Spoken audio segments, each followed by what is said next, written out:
Hello friends, how are you all? As on that this is Danish and welcome back to my YouTube channel MDS pharmacy. कैसे हैं आप सब? तो आज का जो हमारा टॉपिक है वो है डी फार्म फर्स्ट ईयर के सब्जेक्ट फार्माकोग्नोसी के चैप्टर 5 की 17th कैटेगरी का, that is enzymes. Okay, previous lecture में जो कि लेक्चर 16 था उसमें हमने आपकी 16th कैटेगरी को विटामिन को कवर अप कर लिया था। आज का हमारा लेक्चर 17th है चैप्टर 5 का, जिसमें हम आपकी 17th कैटेगरी को दैट इज एंजाइम्स को और इसमें जो ड्रग्स हैं उसको हम आज के इस पार्टिकुलर लेक्चर में कवर अप कर लेंगे। ओके, तो सबसे पहले देखिए हम ये समझते हैं कि एंजाइम्स होते क्या हैं।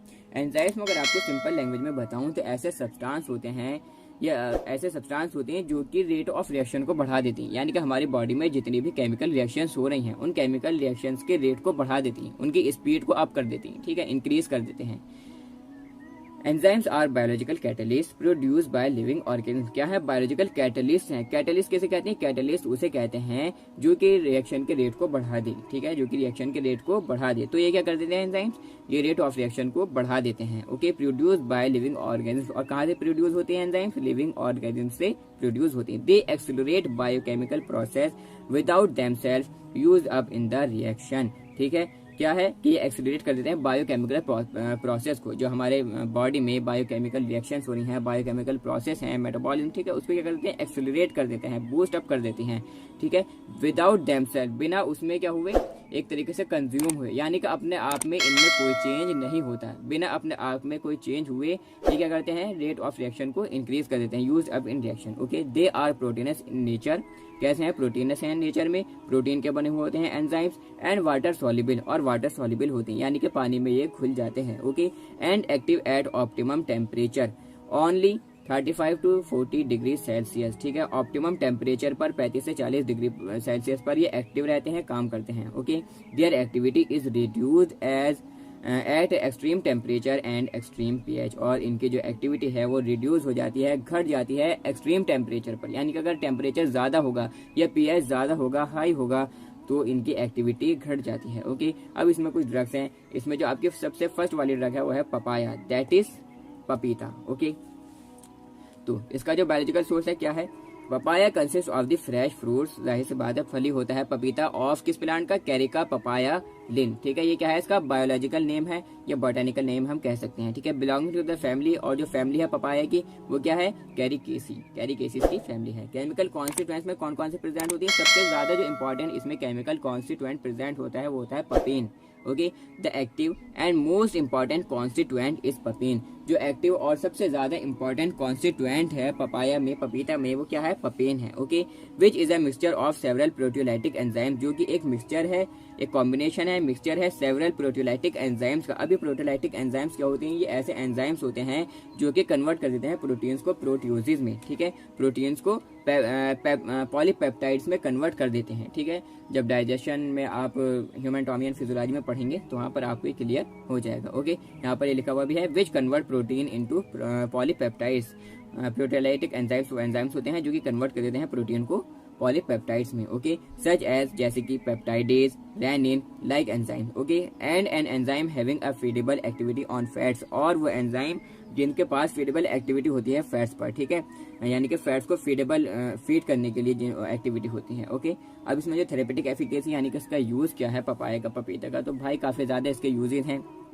पपीता के पत्ते जो है, अगर प्लेटलेट्स कम हो जाती हैं तो उसमें भी पपीते के पत्तों को यूज़ किया जाता है। और पपीते को मेनली किस में यूज़ किया जाता है? प्रोटीन के डाइजेशन में इसका यूज़ किया जाता है, काफ़ी ज़्यादा यूज़फुल है। ठीक है, अगर फॉर एग्जांपल आपने अगर मीट खाया, मांस मछली, ठीक है, अंडा, या आपने चिकन खाया, प्रोटीन आपने ज़्यादा अमाउंट में इनटेक किया, ठीक है, तो उसको पचाना भी तो है, ठीक है, तो पचाने के लिए अगर आप थोड़ा सारा पपीता खा लेंगे तो ईजिली पच जाएगा, उसका इजीली डाइजेशन हो जाएगा और इजीली वो एब्जॉर्ब हो जाएगा। ठीक है, तो प्रोटीन के डाइजेशन के लिए काफी ज्यादा इंपॉर्टेंट होता है। It is use as a digestion for protein, digestant के तौर पर वर्क करता है प्रोटीन के। ओके, एंड एंथेलमेंटिक, और एंथेलमेंटिक के तौर पर काम करता है। एंथेलमेंटिक आप समझते हैं, यानी कि वो सब्सटेंस जो कि पैरासिटिक वर्म्स को किल कर देती हैं, ठीक है, उसके तौर पर पपीता काम करता है। Okay, it is also use to relieve the symptoms of episiotomy. ठीक है, एपिसोटोमी के सिम्टम्स से राहत पाने के लिए इसका यूज किया जाता है। एंड इन मीट इंडस्ट्री में इसका यूज किया जाता है for tending the meat, meat को क्या करने के लिए? टेंडर करने के लिए। टेंडर आप समझते हैं, यानी कि किसी चीज को मुलायम कर देना, ठीक है, थोड़ा सा सॉफ्ट कर देना।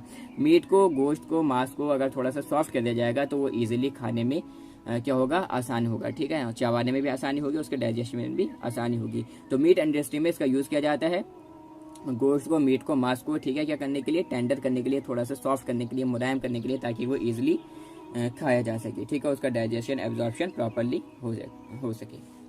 तो ये था पपाया। नेक्स्ट जो आपका इसमें एंजाइम हुआ है डायस्टेज।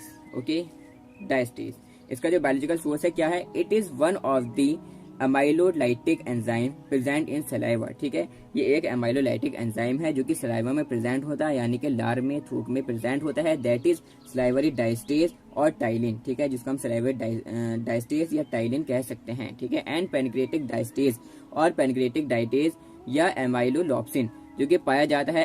अब ये जो है पेनक्रिएटिक डायस्टेज या एमाइलोलॉप्सिन ये किस में पाया जाता है, डाइजेस्टिव ट्रैक्ट में पाया जाता है, एनिमल्स के या ह्यूमंस के, ठीक है, एनिमल्स के।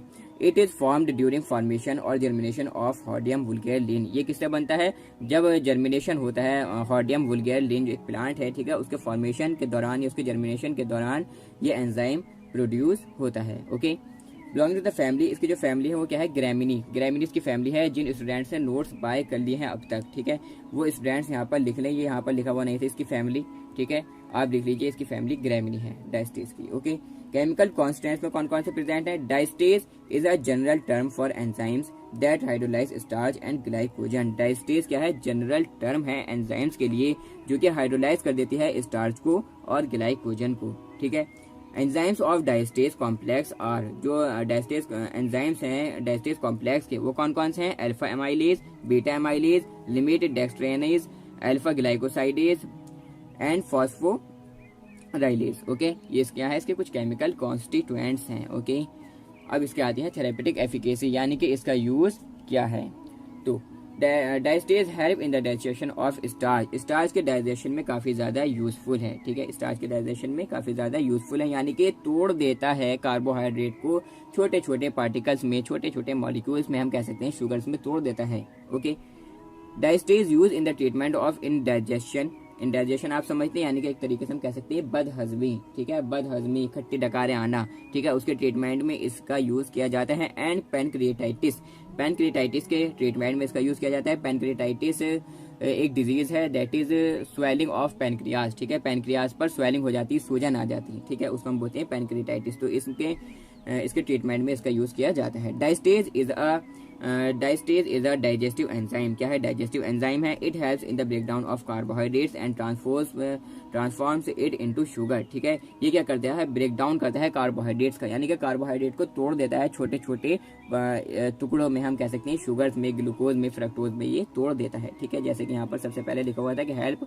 In the digestion of starch, starch के डाइजेशन में लाभकारी है, उपयोगी है, ठीक है, यूजफुल है, काफ़ी ज़्यादा मुफीद है। This process make carbohydrates much more digestible, और ये जो प्रोसेस है ये कार्बोहाइड्रेट को काफ़ी ज़्यादा डाइजेस्टिबल बना देता है ताकि वो इजीली डाइजेस्ट हो जाए और उनका एब्जॉर्प्शन भी इजीली हो जाए। ओके, अब जो हमारे इसमें नेक्स्ट एग्जाइम है वो क्या है, पैनक्रिएटिन, पैनक्रिएटिन। ओके, इसका जो बायोलॉजिकल सोर्स है ये क्या है, पैनक्रिएटिन जो है एक एंजाइम है, ठीक है, pancreatin is a mixture of several digestive enzymes, pancreatin जो है एक मिक्सचर है सेवरल डाइजेस्टिव एंजाइम्स का, produce by exocrine cells of the pancreas. अब आपको पता होगा कि जो पैनक्रियाज है हमारी बॉडी में, ठीक है, वो जो है ट्विन नेचर के जो है पैनक्रियाज है, यानी कि एक्सोक्राइन पोर्शन भी उसमें प्रेजेंट है और एंडोक्राइन भी उसमें प्रेजेंट है, यानी कि वो क्या है, एक तरीके से हम कह सकते हैं हेट्रोजीनस ग्लैंड है, यानी कि एंडोक्राइन भी है और एक्सोक्राइन भी है। अब उस ग्लैंड में, पैनक्रियाज में जो एक्सोक्राइन सेल्स हैं, उन एक्सोक्राइन सेल से ये पैनक्रिएटिन एंजाइम प्रोड्यूस होता है। इट इज कंपोज्ड ऑफ, और ये किससे मिलकर बनता है, अमाइलेज, लाइपेज एंड प्रोटीएज। अब ये क्या है एंजाइम्स, ये अगर आप डाइजेस्टिव सिस्टम पढ़ेंगे ह्यूमन एनाटॉमी एंड फिजियोलॉजी में तो आपको सब क्लियर हो जाएगा इन एंजाइम्स के बारे में। ओके, फिलहाल यहाँ पर भी थोड़ा थोड़ा लिखा हुआ है तो आप यहाँ पर थेरेपेटिक एफिकेसी में उसको देख सकते हैं। केमिकल कॉन्स्टिट्यूएंट्स में तो भाई जाहिर सी बात है कि सबसे पहले यहाँ पर ये लिखा हुआ है, it is a mixture of several digestive enzymes. कौन कौन से हैं ये, अमाइलेज, लाइपेज, प्रोटीएज, ठीक है। तो केमिकल कांस्टेंट भी बहुत ज्यादा इजी है, इट इज कंपोज्ड ऑफ किस किसके बने हुए होते हैं, अमाइलेज, लाइपेज एंड प्रोटीएज, बहुत ज्यादा इजी ड्रग है। ओके, थेरेपेटिक एफिकेसीज की क्या है, यानी कि इसका यूज क्या है, this medication contains digestive enzymes. ये जो मेडिकेशन है, ये जो दवा है, ये जो दवाई है, ये कंटेन करती है digestive enzymes which are natural substances needed by body to help break down of food, जो कि नेचुरल सब्सटेंसेस हैं और जिन इन नेचुरल सब्सटेंसेस की हमें काफ़ी ज़्यादा ज़रूरत पड़ती है हमारी बॉडी को फूड के ब्रेक डाउन करने के लिए। ठीक है, कार्बोहाइड्रेट है, स्टार्च है, उसको हमें छोटे छोटे टुकड़ों में, ठीक है, तोड़ना है, उसका ब्रेक डाउन करना है। यानी कि कार्बोहाइड्रेट किस में टूटेगा, फ्रुक्टोज में टूटेगा, ग्लूकोज में टूटेगा। इसी तरीके से अगर प्रोटीन है तो किस में टूटेगा, वो प्रोटियोजिस में, पेप्टॉन्स में और फाइनली अमीनो एसिड्स में जाकर टूटेगा। इसी तरीके से फैट है, ठीक है, ट्राइग्लिसराइड्स हैं तो किस में जाकर टूटेंगे, फैटी एसिड्स में टूटेंगे। तो ये फूड के ब्रेक डाउन के लिए काफ़ी ज़्यादा यूजफुल होते हैं। When the pancreas can not make or does not release enough digestive enzymes into the gut to digest the food, ठीक है, जब हमारी पैनक्रियाज सफिशिएंट अमाउंट में, यानी कि जितने अमाउंट में डाइजेस्टिव एंजाइम्स रिलीज होने चाहिए फूड को डाइजेस्ट करने के लिए, उतने एंजाइम्स पर प्रॉपरली ये जो है रिलीज नहीं कर पाती है, तब ये एंजाइम्स की ज़रूरत पड़ती है। ठीक है, these enzymes break down sugars, fats and starch, और ये जो एंजाइम्स हैं ये ब्रेक डाउन करती हैं शुगर्स का, फैट्स का और स्टार्च का। फॉर एग्जांपल जैसे कि लाइपेज यहाँ पर एंजाइम है एक, ओके, ये lipase enzyme, this enzyme works together with bile, ये जो एंजाइम है ये बाइल जूस के साथ में वर्क करता है। बाइल जूस से जब मिलता है, बाइल जूस जो सिक्रिएट होता है लिवर से, ठीक है, लिवर के जरिए, जो बाइल डक्ट के जरिए ड्यूडेनम में ओपन होता है, ठीक है, तो बाइल जूस के साथ में ये काम करता है, विच योर लिवर, जो कि हमारे लिवर प्रोड्यूस करता है, वही बात आ गई, ठीक है, to break down fats into your diet. ये लाइपेज एंजाइम क्या करता है, फैट का ब्रेक डाउन करता है, यानी कि फैट को किस में तोड़ देगा, फैटी एसिड्स में ये तोड़ देगा, ट्राइग्लिसराइड्स को फैटी एसिड्स में तोड़ देता है। प्रोटीज एंजाइम क्या काम करता है, ये प्रोटीन्स को पेप्टोन्स में तोड़ देता है, ठीक है। This enzyme break down proteins in your diet, ठीक है, क्या करता है ये एंजाइम, ब्रेक डाउन करता है प्रोटीन का हमारी डाइट में, ठीक है, जो खाना हम खाते हैं उसमें जो हमने प्रोटीन लिया, ठीक है, उस प्रोटीन को तोड़ देता है छोटे छोटे मॉलिक्यूल्स में, यानी कि जो हमने प्रोटीन खाया उसको पेप्टोन्स में तोड़ेगा, प्रोटियोजेन में तोड़ेगा और वो फाइनली फिर आगे जाकर एमिनो एसिड्स में टूट जाते हैं, ठीक है। अब आती है बात एमाइलेज की। एमाइलेज क्या करता है, एमाइलेज जो है स्टार्च के डाइजेशन में काफ़ी ज़्यादा यूजफुल है। This enzyme has break down starch into sugar, ठीक है, ये जो एंजाइम है ये स्टार्च के डाइजेशन में काफ़ी ज़्यादा इजी यूजफुल है, ठीक है, क्या कर देता है, स्टार्च को शुगर में कन्वर्ट कर देता है, यानी कि जो कार्बोहाइड्रेट है उसको क्या कर देगा ये स्टार्च को किस में कन्वर्ट कर देता है, फ्रक्टोज में, ग्लूकोज में कन्वर्ट कर देता है, और ग्लूकोज जो है इजीली एब्जॉर्ब हो जाता है, फिर सेल में जाता है, वहाँ पर एटीपी बनते हैं और हमें एनर्जी मिल जाती है, जो बात यहाँ पर लिखी हुई है, which your body can use for energy, जिससे हमारी बॉडी एनर्जी इस्तेमाल होती है, ठीक है, जिसका यूज़ क्या है, हमारी बॉडी को एनर्जी मिलना, ठीक है, कार्बोहाइड्रेट से।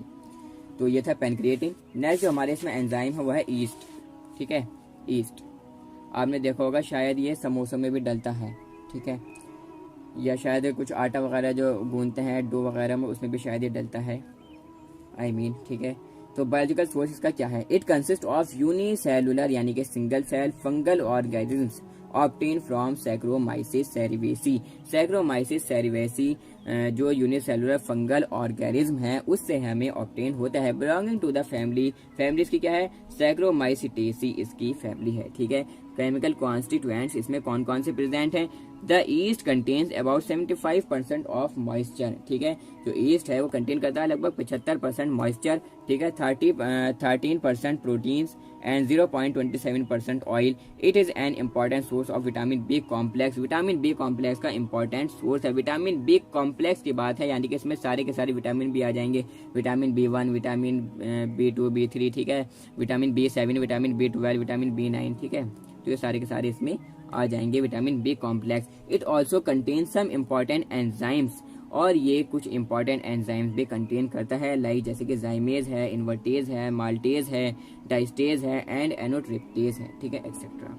इसकी जो थेरेपेटिक एफिकेसी है वो क्या है भाई, किस चीज़ में इसका यूज़ किया जाता है, it is an important source of vitamin B complex and proteins, ठीक है, इंपॉर्टेंट सोर्स है विटामिन बी कॉम्प्लेक्स का और प्रोटीन्स का। It is use in the manufacturing of alcohols, alcohols के मैन्युफैक्चरिंग में, ब्रेड के मैन्युफैक्चरिंग में, ठीक है, और अदर कुछ जो डाइटिक प्रिपरेशंस हैं उनमें इसका यूज़ किया जाता है, ठीक है। It is also use in the manufacturing of nucleic acid, nucleic acid की मैन्युफैक्चरिंग में इसका यूज़ किया जाता है, and in the treatment of furunculosis, ठीक है, फ्यूरोनक्लोसिस के ट्रीटमेंट में इसका यूज़ किया जाता है। अभी फ्यूरोनक्लोसिस क्या है, एक बैक्टीरियल इन्फेक्शन है जिसमें क्या हो जाता है कि पिंपल्स हो जाते हैं और उन पिंपल्स के अंदर पस भर जाता है, ठीक है। अगर आपको डिटेल में देखना है तो आप गूगल सर्च कर सकते हैं फ्यूरोनक्लोसिस, ठीक है।